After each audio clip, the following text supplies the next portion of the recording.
Bonsoir, chers téléspectateurs, vous êtes dans la rubrique Agenda culturel qui va à la recherche d'un monsieur qui fait beaucoup pour la culture guinéenne. Souvenez-vous de Koumi, son premier album, de Befa 2, le deuxième de Petit Kanga, mais aussi de cette dame qui s'appelle Gesuma Magabate, qui nous avait donné du joie à travers le titre Tonko Batati. Cet homme, je préfère garder le suspense. À vous de découvrir. Suivez-moi, s'il vous plaît.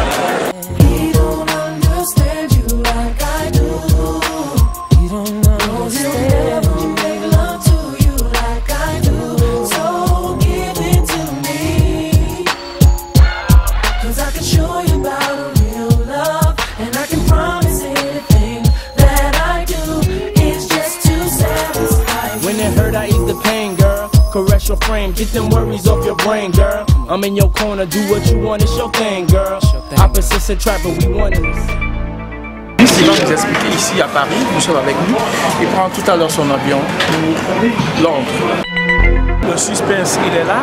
Enfin, Mohamed Diallo, M5 Productions, ce monsieur qui a apporté sa touche à la culture guinéenne. On se souvient, ce monsieur a apporté la joie à travers les tubes qui vous ont certainement émerveillé. On se rappelle de Koumi, de beaucoup d'autres albums.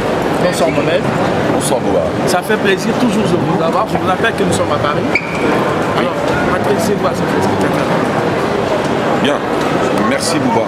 Avant de commencer, je suis très heureux de te rencontrer à Paris, Gare du Nord. Et franchement, pour moi, c'est une joie parce que ça fait un bon moment, on ne sait pas. Maintenant, bonjour ou c'est bonsoir, chers téléspectateurs guinéens du monde. Voilà. Alors, Mohamed, on se rappelle, on a rappelé tout à l'heure les albums que vous avez eu à produire pour les Guinéens, ces albums qui tiennent encore la route. Alors maintenant, c'est quoi le projet de Mohamed sur le plan musical? Alors, le projet de Mohamed, là actuellement, c'est-à-dire je suis sur un projet qui m'attache beaucoup à cœur. D'ailleurs, c'est pourquoi je suis en train de sillonner toute l'Europe là en ce moment. Enfin, c'est-à-dire de mobiliser autour de moi après avoir dédicacé cet album du Gesuma Magabate qui arrive en force, franchement, 12 titres. Donc un album qu'on a travaillé sur 2 ans chez Morikantea avec Koudou Atanas. Donc cet album, franchement, me tient très à cœur. Toutes mes forces sont mobilisées autour de ça. Enfin, c'est-à-dire de continuer à donner au maximum, c'est-à-dire des mélomanes guinéennes, ce qu'ils attendent de moi. Alors, est-ce qu'on peut dire que l'album de Gesuma maintenant c'est prêt, la sortie est prévue pour quand, ou bien vous n'avez rien prévu pour vous? Oui, non, mais l'album est déjà fini, on a le master. Là, je me bats justement pour trouver un distributeur, car vous savez, la distribution n'est pas évidente en Guinée pour moi surtout. C'est pourquoi je cherche un distributeur pour cet album-là. Et effectivement, l'album va sortir le 29 novembre. C'est mon souhait, c'est le souhait de mon équipe, le souhait de l'artiste. Donc j'espère, c'est-à-dire sortir l'album le 29 novembre. Alors Mohamed, en dehors de Gesuma, vous avez aussi une voix aussi qui commence à intéresser les Guinéens. Je préfère que vous parlez de votre artiste. Alors là, franchement, elle va faire feu, elle va faire tabac. Parce que ça défraie la chronique actuellement. Exactement, c'est une artiste qui est connue parce qu'elle a gagné le Kassanga, je crois que c'était en 2008 ou 2009. Oui. Elle s'appelle Djamounou Kondé. Ah oui. C'est la fille de l'ancien Kondé de Royaband, national qui est décédé. Exactement. C'est dit qu'elle est passée par une grande époque. Exactement, exactement. Mais c'est franchement, non mais elle est dotée, c'est un don. Elle a un don. Elle a une voix et sans compter, elle compose aussi bien ses titres. Donc même quand vous n'êtes pas un mélomane, même quand vous n'aimez pas la musique, rien qu'entendre, c'est-à-dire la voix de cette petite Djamounou Kondé, vous allez lâcher à peu près. Parlant de la production musicale de cet album, vous êtes à quel niveau? Est-ce qu'on peut dire que tout est fini ou il y a quelque chose? Non, Djamounou n'a pas commencé encore son studio. J'attendais, c'est-à-dire de finir avec Gesuma Magabate et Fanta Kanté aussi qui a fini son album. Vous savez, j'ai Fanta Kanté, elle a fini son album ces jours-ci. J'ai été appelé par Koudou, la maison, le studio au fait de Morikantea, pour me dire que bon, ils ont terminé l'album, ils l'ont masterisé. Donc je rappelle que Manfila Kanté a participé à l'arrangement. Ben, c'est Manfila qui a, le doyen Manfila, paix à son âme. Paix à son âme, le doyen, le patriarche Manfila Kanté qui nous a quittés. Ouais. Nous allons tous continuer à faire. C'est lui qui a commencé l'album puisque c'est sa belle-fille. Donc il a commencé à travailler l'album, mais bon, Dieu en a décidé autrement et il nous a quittés. Et puis bon, après il y a Yesumori, le guitariste de Salif Keita, qui est le frère de Manfila Kanté, qui a conduit la direction de l'album. Et là, c'est terminé. Et donc là aussi, il faudrait trouver une date pour sortir l'album, mais c'est pas évident. C'est un grand dénicheur de talent, mais aussi c'est un monsieur qui a apporté sa pierre. On parle aujourd'hui de ces poids lourds de la musique guinéenne, comme Karfala Kanté. Il est quelque part à Paris. Alors parlez-nous un peu, vous avez travaillé avec nous. Effectivement, Karfala m'a appelé avant de prendre mon train Thalys à Amsterdam pour arriver justement à votre rendez-vous. Et effectivement, il m'a annoncé sa présence à Paris. Je dois après ici le rencontrer, mais on aura l'occasion parce que Karfala, c'est quelqu'un que j'ai managé. C'est un artiste que j'ai managé en 2010-2012 ici à Paris. Je l'ai fait jouer à Genève, à Lyon, dans ma ville d'adoption, et en Allemagne aussi. Il a joué à Berlin et puis à Dortmund. Et puis bon, il a tourné quand même avec moi, avec mon écurie, le Fouta Dialon, en Europe ici. Donc bon, à chaque fois, quand il est là, il m'appelle. Voilà, s'il y a des événements à créer autour de sa présence en ce moment, ben, on le fera. Donc, on peut aller à sa recherche? Oui, bien sûr. Il est à son hôtel, donc... on y va. Allez, c'est bon, c'est parti.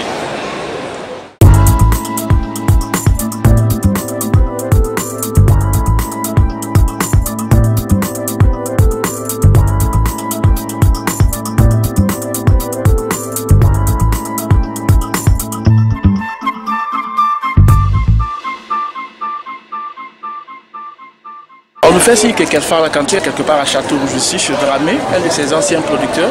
On va aller à sa recherche.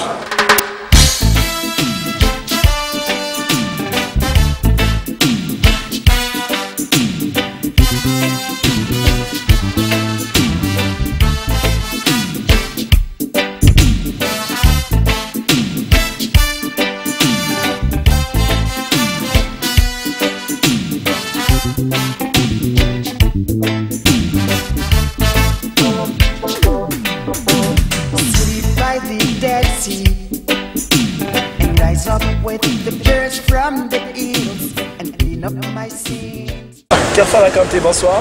Bonsoir Bouba. Je rappelle que je vous ai pêché quelque part ici à Château-Rouge. Oui, bien sûr. Oui, c'est, je dirais, la concentration de toutes les activités commerciales africaines, de la communauté africaine. Oui. Alors, Karfala Kanté, vous êtes en France pourquoi? Je suis venu pour une affaire musicale ici. Oui. Bon, tu sais, bon, ma maison de production se trouve ici, c'est la production Africando. Oui. Donc, on a fait un album acoustique moderne. Oui. L'album est sorti ici à Paris, à Bamako, mais la Guinée, c'est pas encore sorti. C'est venu juste pour négocier avec lui pour la sortie mondiale chez moi. Alors nous sommes sur un petit reportage sur Mohamed 5. Vous avez travaillé avec lui aussi parce que c'est un monsieur. Bien sûr. Mais vas-y, les téléspectateurs, la confirmation. C'est un grand monsieur. Oui. 5, c'est pas n'importe qui. Oui. 5 m'a fait tourner en Europe ici. Lyon, Genève, Allemagne, Amsterdam, etc. Donc c'est quelqu'un qui est bien placé, il connaît son milieu. C'est son milieu. Alors le dernier mot sur le dernier album de Karfala, les gens veulent savoir la date, c'est pour quand? Donc la date c'est bientôt là, ça sera dans l'année là effectivement. D'ici la fin d'année, on va préparer la sortie avec Tidiane World Music à Conakry. Ok, merci Karfala. Merci beaucoup. Merci bien. Un grand artiste africain, c'est-à-dire le plus grand chanteur, compositeur en Afrique de l'Ouest, c'est Karfala Kanté, l'oiseau de 140. Et ça, je pense que personne ne trouvera le contraire. Voilà.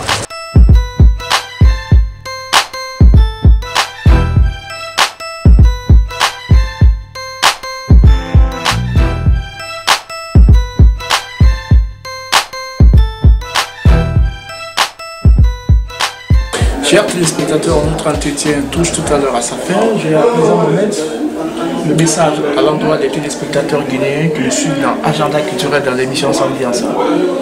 Oui, justement, mon message est de mobiliser, c'est-à-dire tous les Guinéens autour de l'album de ce moment, car c'est un travail de longue haleine depuis 2 années.